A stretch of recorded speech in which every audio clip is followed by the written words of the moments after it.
Hello friends, இன்றைக்கி நம்ம பார்க்க போகிறது ஜாப்பனீஸ் ஆர்மி சீரீஸ்னா the strongest sage with weakest crest season 1 episode 9 தான் இன்னைக்குள்ள வீடியோவில் பார்க்க போகிறோம். உங்களுக்கு இந்த வீடியோ பிடிச்சிருந்தது அப்படின்னா லைக் பண்ணிட்டு அப்படி மறக்காம நம்ம சேனலை சப்ஸ்கிரைப் பண்ணிருங்க. இதுக்கப்புறம் தான் கதை ரொம்பவே இன்ட்ரெஸ்டிங்காகவும் சூப்பராகவும் போக ஆரம்பிக்கும். ஸோ பொறுமையாக வாட்ச் பண்ணி என்ஜாய் பண்ணுங்க.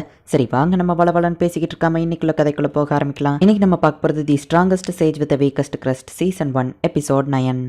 அப்படின்னா என்ன சொல்ல போறா, இதை விட ஒரு பெரிய டீமன் இருக்குன்னு சொல்ல வரியா அப்படின்னு சொல்லி லோரி கேட்குவோம். ஆமா, அதோட கம்யூனிகேஷன் அது கட் பண்ணதுனால என்னால அதை ட்ராக் பண்ண முடியல. ஆனா அதோட மேஜிக் சிக்னேச்சரை நான் இதுல ரெக்கார்ட் பண்ணி வச்சிருக்கேன். ட்ராக்கிங் டிவைஸ் இருக்கு, அதுல நம்ம இதை வச்சோம் அப்படின்னா அந்த டீமனோட லொகேஷனை நம்மளால ட்ராக் பண்ண முடியும் அப்படின்னு நம்ம ஹீரோ சொல்லவும், அப்படி ஒரு டிவைஸ் இருக்கிறதா நாங்க கேள்விப்பட்டது கூட இல்லையே அப்படின்னு ஆல்மாவும் லோரியோ சொல்லவும், அது ஒரு ஏன்ஷியன் டிவைஸ் அப்படின்னு நம்ம ஹீரோ சமாளிக்கிறான். ஆக்சுவலி உண்மையிலேயே அந்த டிவைஸை கிரியேட் பண்ணதே நம்ம ஹீரோ தான். சரி, அதை நம்ம எங்க கண்டுபிடிக்கணும் ஆல்மா கேட்கவும், இதோ இந்த இடத்துல ராட்டனியா கிங்டம்ல தான் இருக்கு. அரசர் நமக்கு பெர்மிஷன் கொடுத்தாருன்னா நம்ம அந்த கிங்டம்க்கோ போகலாம் அப்படின்னு நம்ம ஹீரோ சொல்லவும், அரசரோ கிங்கோ நம்ம கிட்ட ஃப்ரெண்ட்லியா இருக்குது நல்லதா போச்சு அப்படின்னு லோரி சொல்றா. சோ இப்போ அவங்க எல்லாருமே ஹெட் மாஸ்டர் பாக்குறதுக்காக போறாங்க. செகண்ட் அகாடமிக்குள்ள போனா அந்த இடத்துல செகண்ட் அகாடமியவே காணோம். என்னாச்சு இந்த இடத்துக்கு அப்படின்னு நம்ம ஹீரோ பார்த்தா செகண்ட் அகாடமில கன்ஸ்ட்ரக்ஷன் ஒர்க் போய்கிட்டு இருக்கு. ஹே மாடியாஸ், அதுக்குள்ள திரும்ப வந்துட்டீங்களா அப்படின்னு அவர் ஹெட் மாஸ்டர் கேட்கறாரு. ஆமா சார், என்ன இதெல்லாம் நம்ம ஹீரோ கேட்கவும், இங்க இருக்கிற பில்டிங்ஸ் எல்லாம் ஸ்ட்ராங்கா ஆக்குறதுக்காக தான் இப்படி கன்ஸ்ட்ரக்ஷன் பண்ணிட்டு இருக்கோம். நம்ம பசங்க எல்லாருமே ஃபர்ஸ்ட் அகாடமில இப்ப படிச்சிட்டு இருக்காங்க. ஸ்டூடெண்ட்ஸ் தான் இந்த கன்ஸ்ட்ரக்ஷனுக்கு ஹெல்ப் பண்றாங்க. அப்படியே ஸ்டூடெண்ட்ஸும் மேஜிக் கத்துக்கிடுவாங்கல்ல அப்படின்னு சொல்லி அவர் சொல்றாரு. இப்போ நம்ம ஹீரோ போயிட்டு அந்த ஒரு டீமனை கொண்டுட்டோம். ஆனா இன்னொரு பாஸ் டீமன் இருக்கு, அது வேற ஒரு கிங்டமுக்கு போனாதான் ட்ரேஸ் பண்ண முடியும் அப்படின்னு நம்ம ஹீரோ சொல்லவும், ராடனியா கிங்டம் நம்ம கிங்டம் கூட ஃப்ரெண்ட்ஷிப்பா தான் இருக்காங்க. அதே நேரத்துல நீ அங்க இருக்கிற கில்ட்லயோ பெர்மிஷன் வாங்கணும், நான் அரசர் கிட்ட சொல்லி ஏற்பாடு பண்றேன் அப்படின்னு அவர் சொல்லவும், சரி நீங்க அதை ஏற்பாடு பண்ணுங்க, அந்த டைமிங்ல நாங்க உங்களுக்கு கன்ஸ்ட்ரக்ஷன்ல ஹெல்ப் பண்றோம் அப்படின்னு நம்ம ஹீரோ சொல்லிட்டு, நம்ம ஹீரோவும் அவன் ஆளுங்களும் இப்ப கன்ஸ்ட்ரக்ஷன் ஒர்க்குக்கு ஹெல்ப் பண்றாங்க.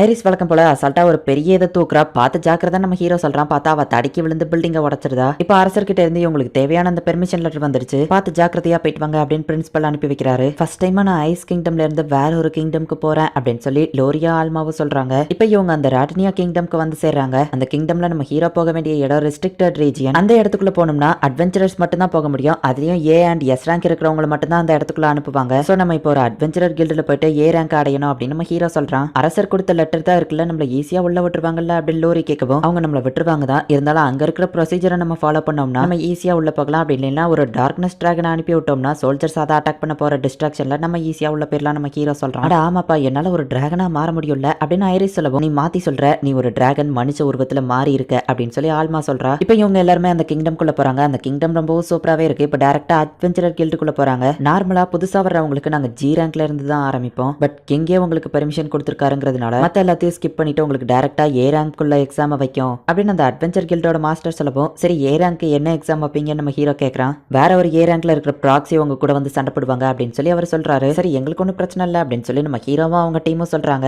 அவங்க எக்ஸாம் கண்டக்ட் பண்றதுக்காக ஒரு பொண்ணு நேரத்துக்கு வந்திருக்கணும் அப்படின்னு அவர் பேசிட்டு இருக்கும்போது பார்த்தா ஒரு பையன் அந்த இடத்துல வந்து நிக்கிறான். கியோவா, நீ எதுக்காக இங்க வந்த அப்படின்னு சொல்லி அந்த கில்ட் மாஸ்டர் கேட்கறாரு. இன்னைக்கு எக்ஸாம் நடத்த வேண்டிய ஆளு வயிறு வலிக்குன்னு ஓடி போயிட்டான். சரி ஐயோ பாவமன், நான் வந்திருக்கேன் அப்படின்னு அந்த கியோவா சொல்றான். இவனோட மேஜிக் சிக்னேச்சர் பார்க்கும்போது இவன் ஒரு டீமனோன்னு எனக்கே டவுட்டா இருக்கு. ஆனா இவன் ஒரு ஹியூமன் தான், இவன் எப்படி இவ்வளவு ஸ்ட்ராங்கா இருக்கான் நம்ம ஹீரோ யோசிக்கிறான். நம்ம ஹீரோ அவனை பத்தி கேட்கவும், இவர் ஒரு எஸ் ரேங்க் அட்வென்ச்சரர், இந்த ஊர்லயே இவர் தான் ரொம்ப ஸ்ட்ராங்கானவர், இவரை யாருமே தோக்கடிச்சது கிடையாது அப்படின்னு சொல்லி அந்த கில்ட் மாஸ்டர் சொல்றாரு. மெனக்கிட்ட நேரத்தை ஒதுக்கி இதுக்காக வந்ததே பெரிய விஷயம் அப்படின்னு சொல்லி கியோவா சொல்றான். நம்ம ஹீரோவோ சரி இவனே எக்ஸாம் பண்றதுக்கு இருக்கட்டும் அப்படின்னு சொல்லுவோம். ஆனா கியோவா ஒரு எஸ் ரேங்க் அட்வென்ச்சரர், அவன் கரணையே காட்ட மாட்டான். அவன் எக்ஸாம் பண்ண எல்லாரையுமே அவன் ஃபெயில் பண்ணி விட்டான்னு சொல்லுவோம். அப்ப நாங்க எப்படி பாஸ் பண்றது அப்படின்னு சொல்லி ஆல்மா ஷாக் ஆகுறா. திறமை இல்லாத முட்டாளுங்கள் எல்லாம் நான் எதுக்காக பாஸ் பண்ணணும் அப்படின்னு சொல்லி கியோவா சொல்றான். நீயே எங்களை எக்ஸாம் இல்ல, எனக்கு ஒன்றும் பிரச்சனை இல்லை நம்ம ஹீரோ சொல்றான். நீங்க 3 கேர்ள்ஸோ பாஸ் பண்ணிட்டீங்க, நீங்க வீட்டுக்கு போலாம். ஹே மேடியஸ், நீ உன்னோட திறமையை ப்ரூவ் பண்ணாதான் பாஸ் பண்ண முடியும், என் கூட சண்டை போடு. ஐஸ் கிங்டமோட ஹீரோன்னு கேள்விப்பட்டிருக்கேன், டீமனையே தோக்கடிச்சிருக்கியாமே அப்படின்னு சொல்லி அவன் சொல்லவும், ஓ இப்பதான் எனக்கு புரியுது அப்படின்னு நம்ம ஹீரோ யோசிச்சுட்டு நம்ம ஹீரோவை சரி ஓகே அப்படின்னு சொல்றான். இப்போ நம்ம ஹீரோக்கு அவனுக்கு அபிஷியலா மேட்ச் ஸ்டார்ட் ஆகுது. உன்னை பத்தி கேள்விப்பட்ட உடனே உன் கூட சண்டை போடணும்னு ரொம்ப நாள் ஆசை அப்படின்னு சொல்லி கியோவா சொல்றான். மேடி இது நாள் வரைக்கும் தோத்து போனதே இல்ல, கண்டிப்பா இதுலயோ தோத்து போக மாட்டான் ஆல்மாவும் லோரியே பேசுவோம். ஆனா கியோவாவோ இது நாள் வரைக்கும் ஒரு சண்டையில கூட தோத்து போனது இல்ல அப்படின்னு சொல்லி அந்த கில்ட் மாஸ்டர் சொல்றாரு. நான் எந்த ஒரு மேஜிக்கையும் யூஸ் பண்ண மாட்டேன், ஆனா நீ எந்த ஒரு மேஜிக்னால யூஸ் பண்ணிக்கோ அப்படின்னு நம்ம சொல்லவும், ஹே நீ எதவோ பின் வாங்குறியா அப்படின்னு நம்ம ஹீரோ கேட்கறான். நான் பின் வாங்கலாம் இல்ல, எனக்கு மேஜிக்கை யூஸ் பண்ண தெரியாது, பட் எனக்கு இந்த ஸ்வாடே போதும் அப்படின்னு சொல்லி அவன் சொல்றான். மேஜிக்கை யூஸ் பண்ண தெரியாதுன்னு சொல்லிட்டு கியோவா வந்துட்டு பிசிக்கல் என்ஹான்மெண்ட்டை யூஸ் பண்றான். என்சான்மெண்ட்டே இல்லாம இவன் எப்படி இதை யூஸ் பண்றான்? இவனோட ஃபைட்டிங் இன்ஸ்டிங்க்ட்ல இது நேச்சுரலாவே இவனுக்கு வருதுன்னு நினைக்கிறான் அப்படின்னு நம்ம ஹீரோ புரிஞ்சுக்கிட்டான். இப்போ அவன் நம்ம ஹீரோ கூட ஓரளவுக்கு சூப்பராவே ஃபைட் பண்றான். இவன் கான்சியஸா மேஜிக் யூஸ் பண்ணல, பட் ஃபைட்டிங் இன்ஸ்டிங்க்ட்ல ஆட்டோமேட்டிக்கா இவன் மேஜிக் யூஸ் பண்றான் அப்படிங்கறத நம்ம ஹீரோ புரிஞ்சுக்கிட்டான். அவங்க ரெண்டு பேருமே ஓரளவுக்கு ஈக்குவலா சண்டை போடுறாங்க. என் கூட சண்டை போட்ட யாரும் இவ்வளவு நேரம் நின்னதில்ல அப்படின்னு சொல்லி கியோவா சொல்றான். கியோவா கூட இவ்வளவு தூரத்துக்கு சண்டை போட்டு நான் பார்த்ததே இல்லை அப்படின்னு சொல்லி அந்த கில்ட் மாஸ்டர் ஆச்சரியப்படுத்தாரு. ஹே நீ பின்வாங்க தானே செய்யற, உன்னோட ஃபுல் ஸ்ட்ரென்த் வச்சு சண்டை போட அப்படின்னு கியோவா சொல்லவும், பரவாயில்ல இவன் கண்டுபிடிச்சிட்டானே நம்ம ஹீரோ வச்சுட்டு, ஆமா பின்வாங்க தான் செஞ்சேன் அப்படின்னு நம்ம ஹீரோ இப்ப மேல பறந்த ஒரு மேஜிக் யூஸ் பண்ணி அதுல அப்படி புஷ் பண்ணி செம ஃபாஸ்டா ஃபோர்ஸா போய் அட்டாக் பண்றான். நம்ம ஹீரோ அவன் கூட சண்டை போட அவனோட ஃபைட்டிங் இன்ஸ்டிங் ரொம்பவே அதிகமாகிறத நம்ம ஹீரோ நோட்டீஸ் பண்றான். இது நாள் வரைக்கும் என் ஹார்ட் இவ்ளோ ஃபாஸ்டா துடிச்சது இல்ல, இன்னைக்கு நீ துடிக்க வச்சுட்ட, ஆனா கண்டிப்பா நான் உன்னை தோக்கடிப்பேன் அப்படின்னு சொல்லி இப்ப கியோவா மேல பறக்கவும் மேஜிக் யூஸ் பண்ண தெரியாம இப்படி லூசுத்தனமா மேல பறக்கிறது உண்மையிலேயே ஒரு முட்டாள்தனம் அப்படின்னு நம்ம ஹீரோ யோசிச்சுட்டு இருக்கும்போது நம்ம ஹீரோ யூஸ் பண்ண அதே மேஜிக்கே அவன் யூஸ் பண்றான். நான் ஒரு தடவை செஞ்சதை வச்சு பார்த்தே இவன் டக்குன்னு கத்துக்கிட்டானா. இவன் சப்கான்சியஸாவே என்சான்மெண்ட் எதுவும் இல்லாம மேஜிக் யூஸ் பண்றான். இவன் கிட்ட கொஞ்சம் திறமை இருக்கு அப்படின்னு நம்ம ஹீரோ யோசிக்கிறான். அவன் வந்து அட்டாக் பண்ணிட்டு அவ்வளவுதான் நம்ம ஹீரோவோட கதை முடிஞ்சுது அப்படின்னு சொல்லி நினைச்சா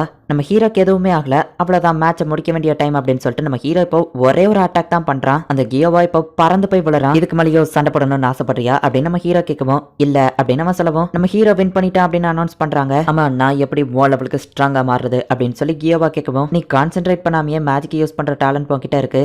இந்த புக்கை நீ படிச்சு கான்சென்ட்ரேஷனோட நீ மேஜிக் யூஸ் பண்ணினா ஒரு நாள் நீ என்ன விடப்போ ஸ்ட்ராங்கா மாறலாம் அப்படின்னு சொல்லி நம்ம ஹீரோ ஒரு புக்கை கொடுக்குறான். உண்மையா தான் சொல்றியாப்பா, நான் ஸ்ட்ராங்கா மாறலாமா அப்படின்னு நம்ம கேட்கவும் ஆமா அப்படின்னு நம்ம ஹீரோ சொல்றான். ஆமா இது பண்ணா என்சான்மெண்ட் பண்றதுக்கே லேட் ஆகுமே அப்படின்னு நம்ம கேட்கவும் இல்ல என்சான்மெண்ட் இல்லாமே உன்னாலலாம் மேஜிக் யூஸ் பண்ண முடியும், நான் இவ்வளவு நேரம் அப்படிதான் பண்ண பார்த்தலன்னு சொல்லவும் உடனே அவன் அந்த புக்கை படிக்கிறான். ஆனா அவனுக்கு ஒண்ணுமே புரியல. எப்ப இது என் மண்டைக்குள்ள ஈஸியா ஏற மாதிரி ஏதாச்சும் மேஜிக் இருந்தா போட அப்படின்னு கியோவா காமெடி பண்ணிட்டு இருக்கான். இப்ப நம்ம ஹீரோ அந்த ரெஸ்ட்ரிக்டட் ரீஜியனுக்கு கிளம்புறான். உனக்கு எஸ் ரேங்க் கொடுத்து ஏன் வேண்டான்னு சொல்லிட்டு அப்படின்னு நம்ம ஹீரோ கிட்ட கியோவா கேட்கவும் ரெஸ்ட்ரிக்டட் ரீஜியனுக்குள்ள போறதுக்கு எனக்கு ஏ ரேங்க் இருந்தா போதும் அப்படின்னு நம்ம ஹீரோ சொல்றான். அந்த இடத்துக்கு போறீங்க, அந்த இடத்துக்கு போகும்போது கொஞ்சம் ஜாக்கிரதையாவே போங்க. திடீர்னு அந்த இடத்தோட செக் பாயிண்ட் செக்யூரிட்டி எல்லாம் இன்க்ரீஸ் பண்ணிட்டாங்க. அந்த பக்கமா போன சில அட்வென்ச்சரர்ஸ் காணாமையே போயிட்டாங்க. பட் கவலைப்படாதீங்க, ஏதாச்சும் ஒரு பிரச்சனைனா நான் உங்களுக்கு வந்து ஹெல்ப் பண்றேன் அப்படின்னு நம்ம சொல்லி அனுப்பி வைக்கிறான். இப்போ இவங்க எல்லாருமே அந்த ரெஸ்ட்ரிக்டட் ரீஜியனுக்குள்ள போகவும் செக் போஸ்ட்ல வந்து என்ன விஷயம் கேக்குறாங்க. அட்வென்ச்சரிங் விஷயமா உள்ள போன நம்ம ஹீரோ சொல்லவும் சரி ஓகே அப்படின்னு சொல்லி நம்ம ஹீரோக்கும் மத்தவங்களுக்கும் 4 பெர்மிட்ட கொடுக்குறாங்க. நம்ம ஹீரோவோ இப்போ அந்த இடத்துக்குள்ள என்ட்ரி ஆகுறான். பாயிண்ட்ல சந்தேகப்படுற மாதிரி எதுவும் இல்லையே அப்படின்னு சொல்லி ஆல்மா ஒரு லோரியோ சொல்லவோ இல்ல இதை பாருங்க இதுல ஒரு மேஜிக்கல் கோட் இருக்கு அப்படின்னு காமிக்கிறான். 4 ஸ்ட்ராங்கான அட்வென்ச்சரர்ஸ் உள்ள வராங்க, சந்தேகப்படுற மாதிரி இருக்கு, பார்த்து ஜாக்கிரதை அப்படின்னு சொல்லி அதுல போட்டிருக்கு. இந்த மேஜிக் டீமன் யூஸ் பண்ற கோட்ஸ், ஆனா அந்த செக்யூரிட்டிஸ் 2 பேருமே ஹியூமன் தான், அது எனக்கு கன்ஃபார்மா தெரியும் அப்படின்னு நம்ம ஹீரோ சொல்லவும் அப்படின்னா டீமன்ஸ் இந்த இடத்த கண்ட்ரோல் பண்ணிட்டு இருக்காங்களா அப்படின்னு சொல்லி ஆல்மாவோ லோரியோ கேக்குறாங்க. இந்த சைடா போன அட்வென்ச்சரர்ஸ் எல்லாம் காணாம போனாங்கன்னு கியோவா சொன்ன ஞாபகம் இருக்கா? நம்மள கொல்றதுக்கு அதோ ஆல்ரெடி ஆளுங்க வெயிட் பண்ணிட்டு இருக்காங்க, என்கிட்ட ஒரு பிளான் இருக்கு அப்படின்னு நம்ம ஹீரோ சொல்லவும் நாங்களும் ரெடி தான் அப்படின்னு சொல்லி மத்தவங்க சொல்றாங்க. இந்த டிவைஸ் எல்லாரையும் மயங்க வச்சிரும், லோரி இதை நீ அந்த இடத்துல போய் ஆக்டிவேட் பண்ணு அப்படின்னு சொல்லி லோரியும் ஆல்மாவும் மாதிரியே ஒரு இல்யூஷன் நம்ம ஹீரோ கிரியேட் பண்றான். அவங்களுக்கு சந்தேகம் வரக்கூடாது, அவங்க தூரத்துல இருந்து பாக்குறதுனால இது இல்யூஷன் கண்டுபிடிக்க மாட்டாங்க அப்படின்னு நம்ம ஹீரோ சொல்றான். அச்சச்சோ நம்மள அட்டாக் பண்ண ஆளுங்க வந்துட்டாங்க, ரெடியா இருங்க அப்படின்னு நம்ம ஹீரோ கத்தவும் அவங்க நம்மள பாத்துட்டாங்க, அட்டாக் பண்ண ஆரம்பிங்க அப்படின்னு லீடர் சொல்லவும் இப்ப எல்லாரும் அட்டாக் பண்ண ஆரம்பிக்கிறாங்க. லோரி தடுக்கிற மாதிரி சீன் போடுறா, ஆனா எல்லா ஆரோஸும் அவ மேலதான் குத்துது. என்னடா ஆரோ குத்தியும் அந்த பொண்ணுக்கு ஏதுவாகல அப்படின்னு நம்ம யோசிக்கிறான். இப்ப லோரி வந்துட்டு டென்ஷனாயா அட்டாக் பண்ண போகவும் டக்குன்னு நம்ம ஹீரோ தடுக்கிறான். அவங்க எல்லாரும் நமக்கு உயிரோட வேணும், அதுக்கு தான் மயங்க வைக்கவே சொல்லியிருக்கேன், மறந்துட்டியா அப்படின்னு நம்ம ஹீரோ சொல்றான். இப்ப லோரி போயிட்டு நம்ம ஹீரோ கொடுத்த டிவைஸ் ஆக்டிவேட் பண்ணுவோம், அதுல இருந்து ஒரு ஸ்மோக் வருது, எல்லாருமே அப்படியே மயங்கி விழுந்துருந்தாங்க. எல்லாரும் மயங்கி விழுந்துட்டாங்க. ஆமா இந்த ஆல்மாவோ லோரியோ எங்க போனா நம்ம ஹீரோ போய் பார்த்தா அவங்க 2 பேரும் மயங்கி கிடக்குறாங்க. இந்த இடத்துல இந்த எபிசோட் முடியுது. இந்த எபிசோட்ல சில காமெடியோ கலந்துதான் இருக்கும், பட் ஆனா அதை எக்ஸ்பிளைன் பண்றதுக்கு எனக்கு டைம் இல்லங்கிறதுனால அந்த காமெடிஸ் எல்லாத்தையுமே நான் ஸ்கிப் பண்ணிட்டேன். நிறைய சின்ன சின்ன டீடைல்ஸ் நான் அவங்களுக்கு எக்ஸ்பிளைன் பண்ணவே இல்லை, பட் ஆனா அதை எக்ஸ்பிளைன் பண்ணலங்கிறதுனால பெருசா எதுவும் டிஃபரன்ஸ் இருக்காது. ஏன்னா கதையில இம்பார்ட்டன்டான விஷயங்கள் எல்லாத்தையுமே நான் உங்களுக்கு டீட்டெயிலா எக்ஸ்பிளைன் பண்ணிருக்கேன். சோ நீங்க கவலைப்பட தேவையில்லை. அண்ட் இதுக்கப்புறம் தான் கதை கொஞ்சம் இன்ட்ரெஸ்டிங்கா போகும். சோ மிஸ் பண்ணாம பார்த்து என்ஜாய் பண்ணுங்க. Thank you for watching. Bye guys. Next episode la meet பண்ணலாம்.